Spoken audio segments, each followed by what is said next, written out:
Night Owls. With Allan Robson. Listen again, right now, and listen live, Sunday to Thursday from 10 p.m. Metro Radio. Hello, Ant. Hello there, Alan. Hiya, what you got for us then?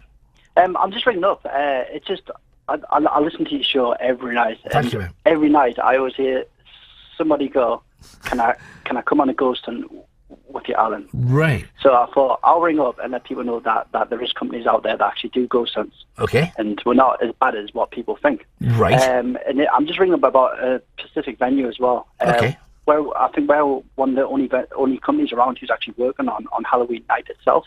Right. So we're doing the Phoenix Theatre in Blythe. We have tickets available still. Right. For anybody that's interested. All you need to do is go to www.spiritseekers.info.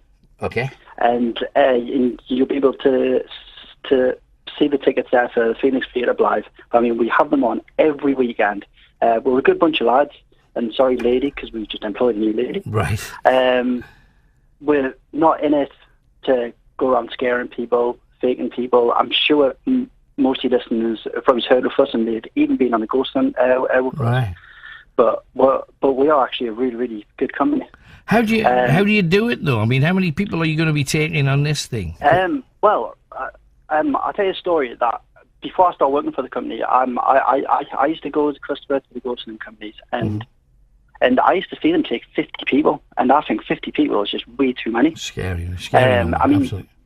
You're talking about nearly 10 groups of people, and so when I seen this job come up for this company, I asked the question, how many people do you take on a ghost hunt? He said it depends on the size of the venue. Now, our biggest venue is, I think it's Chillingham Castle, Right. and I think we take 30 people, but we all know the size of Chillingham Castle. We can split that down into 3 groups. Sure. So that's what we do.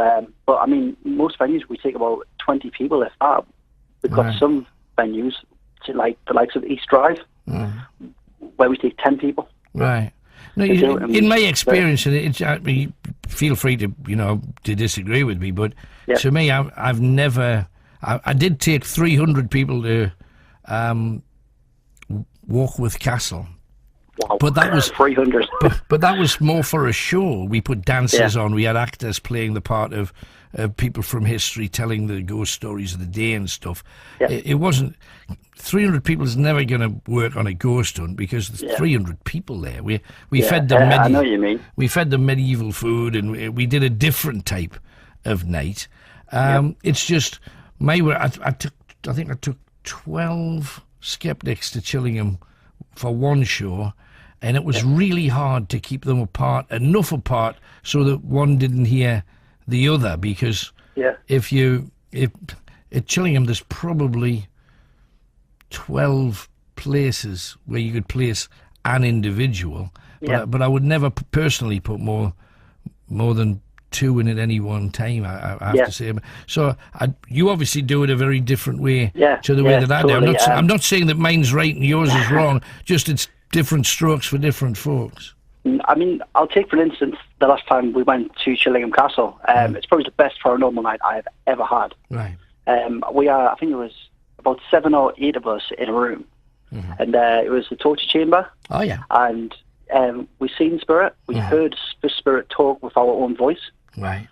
Not with our own voice, with its own voice, and then we heard a torturer moving about behind us. Right. And the reason it was a torturer, because when we were asking it to make sounds, it was making sounds behind us. Now, we know for a fact there was nobody behind us. Right, great.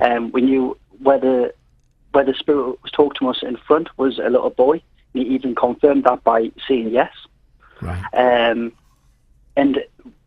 what I believe in is if you've got a positive group, then that's a lot of positive energy.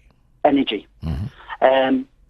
if that energy is used, brilliant.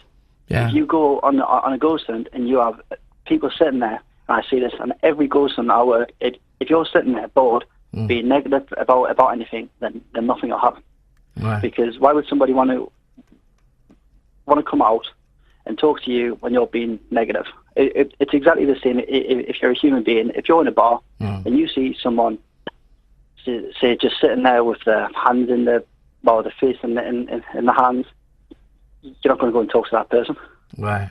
I see the same with spirit, but. So how do they get involved? If anybody's interested in the gig at the Phoenix Theatre, because they're lovely people, they were talking to us about their ghosts probably about 8 or 9 months ago. How do they get involved? I mean, the Phoenix Theatre stuff, I've actually never been. I haven't. Right. It's a lovely old theatre. This is my first time. Right. But I'm actually looking forward to it because it is my first time going there as well. Right. Okay. How do people get involved then if they want to? So if they want to get involved, they visit the website, which is www.spiritseekers.info. Okay. It's plain sailing. You literally go down, the events are all listed. Right. And you'll see the Phoenix Theatre in Blythe. There's a massive green button saying book event. Right. And then you just follow it through there.